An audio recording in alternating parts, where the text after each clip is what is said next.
Hey, nice to see ya. Let's get straight to the point. In today's video, we're looking at my top 10 favorite tips when building a gaming PC. None of these are revolutionary, they're all pretty small, but they will make the process much more enjoyable. Let's get into it. Tip number 1 is get a small magnetic parts tray. These little things are game changers. Mine is just a Pittsburgh that I picked up from Harbor Freight. You can also get them on Amazon. I'll link them down below as well as everything else used in this video if you want to check it out. During a build, you'll encounter screws of all shapes and sizes, and keeping them organized in a magnetic tray like this will not only save time, keep things organized, but you won't have to be spending time crawling under your desk if you accidentally knock one off your desk when it's laying loose. Plus, it just helps keep your workspace much tidier. Tip number 2 is plug in your CPU power into your motherboard before you mount a top-mounted AIO. This is one of those tips that I wish I had known early on in my PC building experience. Once you get the radiator and fans mounted up top, access to that area becomes extremely tight. Trust me, trying to plug in the CPU power cable with only 2 fingers and no room to maneuver is not fun. Taking a few seconds up front will save you a lot of hassle of having to undo the radiator from the top and then plug the CPU power in and then remount the AIO once again. Tip number 3 is don't overthink your thermal paste application. Thermal paste application does not need to be stressful. Simply stick to one of these 4 methods and you'll be just fine. Now, I just prefer to use the X, but you also have the 3-line method, a pea-sized dot method, or you can use 5 smaller dots. Any of these will spread evenly when the cooler is properly applied. They should all give you optimal coverage without any spillage that could potentially get into the socket itself. Don't stress about the brand too much either. You can use what comes with it, or I like to use Arctic MX4 or 5. Tip number 4.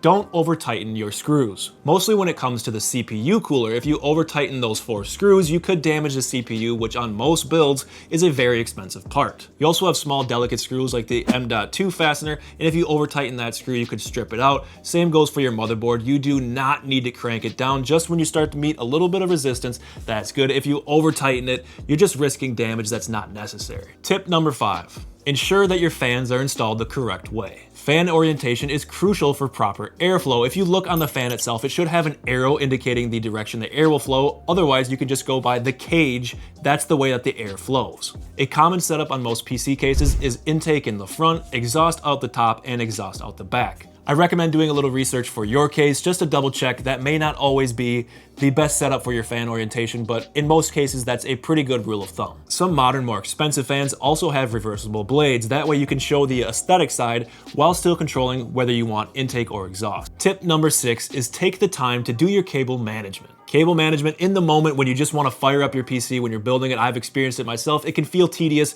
but it is a crucial step of the PC building process. All cases come with mounting points and straps that you can easily connect your cables to. Not only does it look clean, but it also prioritizes airflow, and any future upgrades or troubleshooting you need to do down the line will become much easier. If everything is routed nice and clean, you don't have to do it perfect. I never do. Just make it good enough where the cables are easy to follow and you know what components they run to. Tip number 7 is get your tools ready beforehand. Having the proper tools at your disposal before you start will just make the process much smoother. You don't need a lot, but at minimum, you need a large and a small Phillips head screwdriver, a pair of snips or scissors, and maybe some zip ties. An iFixIt kit or a budget one similar to that is an excellent investment. I just picked this one up off Amazon for cheap. It's got all sorts of pry tools, all sorts of different bits, and it's just very handy to have around the house as well as with PC building. Tip number 8 is handle your components with care. Now, most PC components are pretty robust, but they're not invincible. Avoid touching the gold connectors on your RAM, GPU, or CPU. If the oils on your skin get on there, it's most likely not going to affect it, but it's probably better just to not even risk it. If you have an older CPU that is a PGA layout, meaning the pins are on the bottom side, handle it by the edges so you avoid bending any of those pins. If you do accidentally bend some of them, you can bend them back, but just make sure you do it extremely carefully. Modern CPUs are LGA, where there's pads on the bottom and the pins are in the socket, so when you're inserting the CPU into the socket, do so gently. You'll know when it's in place. Take care of all these components during the install and they'll last you a long time. Tip number 9 is listen for the audible click. Components like your RAM, power supply connectors, and your GPU will all make an audible click when they're inserted correctly.